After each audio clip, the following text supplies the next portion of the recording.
Yeah, I think we're really underlooked this year, especially not making playoffs last year. But this year, I think we really have a special team that we can really make a playoff run this year. It stuck me pretty good last year. I mean, we were playoffs my freshman, my sophomore year, and then not making my junior year. Man, that really hurt. And no, this year it's going to be way different because we're not going to let that happen again. It's going to be a good season. Last year, these guys got a lot of experience. Tough games. We lost a few tough ones in the beginning of the season, lost a couple tough ones at the end, and it's got a passion for these guys that they want to get back in the playoffs. They want to live back up to the expectations that we have here at Brown County, and the intensity level was really good today at practice. An empty postseason wasn't the only thing non-traditional about Brown County's 2023 campaign. The offensive approach, out of necessity, became a bit more one-note than typical of Tom Little's play-calling norms, as Angel Duarte put together one of the finest individual rushing seasons in the Hornets' 75-year history. We really enjoyed having Angel and do what he did, and it was a special player for us, and it was a great season. But we want to get back to giving multiple guys the ball, move it around. Not for sure who's going to get the 5-6 carries a game, and it might be the most we give is 10 to a guy, and that's a great thing for us as a play caller. It's a great way to keep guys healthy and make us a strong team at the end of the season. Moving forward, Brown County has a lot more darts to throw at that dilemma, beginning with a running back group that more closely mirrors some of the best Hornet teams in terms of depth and variety. I think that the nice thing is we have a lot of different guys, kind of that Swiss Army knife of guys out there that, we have some power guys in the backfield. We have some guys that are really good catching out of the backfield. We have some guys that are really good at running and beating people to the outside. We got some guys that can really just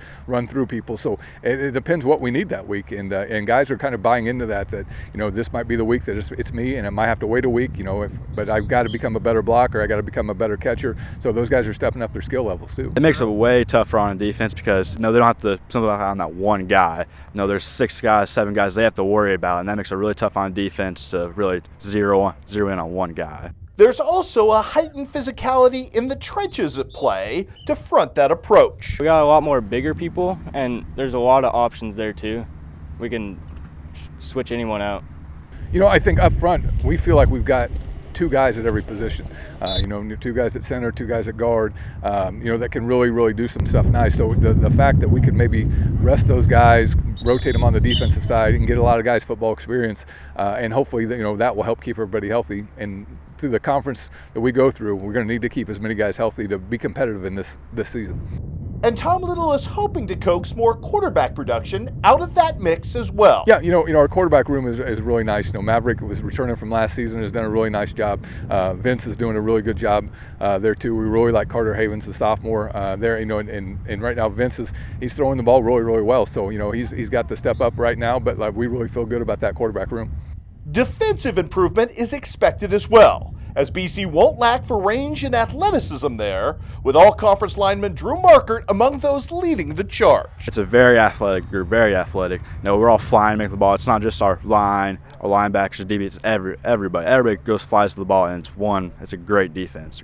All 4 linebackers are wanting to hit, tackle, and we all just want to hit everyone. I think so. Our defense looked really good, and we're all flying the ball with asserting dominance. So I think we're all just really ready to play on Friday nights.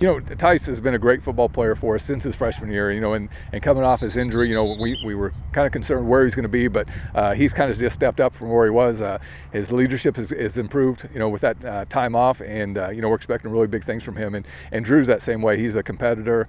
He's the guy you want to take with you into a fight. He's going to scrap. He's going to give you everything he's got. And, those 2 guys are going to be real cornerstones for us on the defensive side.